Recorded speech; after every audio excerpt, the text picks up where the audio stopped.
He was despised and rejected by men, a man of sorrows and acquainted with grief. And as one from whom men hide their faces, he was despised, and we esteemed him not. Surely he has borne our griefs and carried our sorrows, yet we esteemed him stricken, smitten by God, and afflicted. But he was wounded for our transgressions. He was crushed for our iniquities. Those were words written by Isaiah. Jesus was betrayed. He was accused. He was despised. He was rejected. He was beaten. He was convicted. He had his flesh torn from his body. People were ashamed of him. People mocked and hated him. In film or theatrical productions of the life of Jesus, when it comes to the trial and prosecution, the sentences given and carried out against Jesus, even in a cartoon version, this moment is brutal. And especially so because it is not his suffering that he is suffering.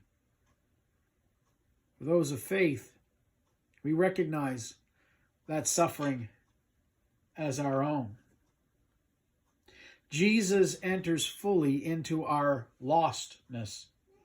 Even more than when he entered into the wilderness to confront the temptations of Satan, Jesus endures the fullness of human suffering and corruption, and under the full weight and worst of who we are, enters into every state of human existence, even death, a shameful and immensely painful death upon the cross.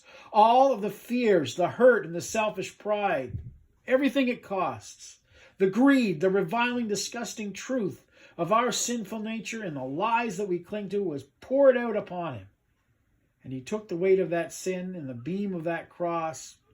They went to the very end. He loved us right into his own death.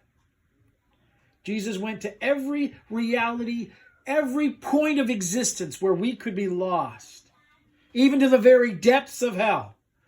And so the words of the psalmist were proven true.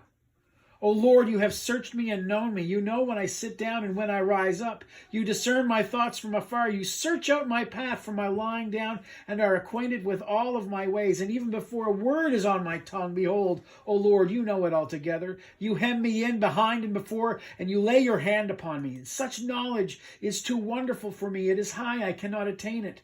Where shall I go from your spirit, or where shall I flee from your presence? If I ascend to heaven, thou art there. If I make my bed in Sheol, there you are. If I take the wings of the morning and dwell in the uttermost parts of the sea, even there your hand shall lead me, your right hand shall hold me. And if I say, surely the darkness shall cover me, and the light about me be night, even the darkness is not dark to you. The night is bright as the day, for darkness is as light as day with you.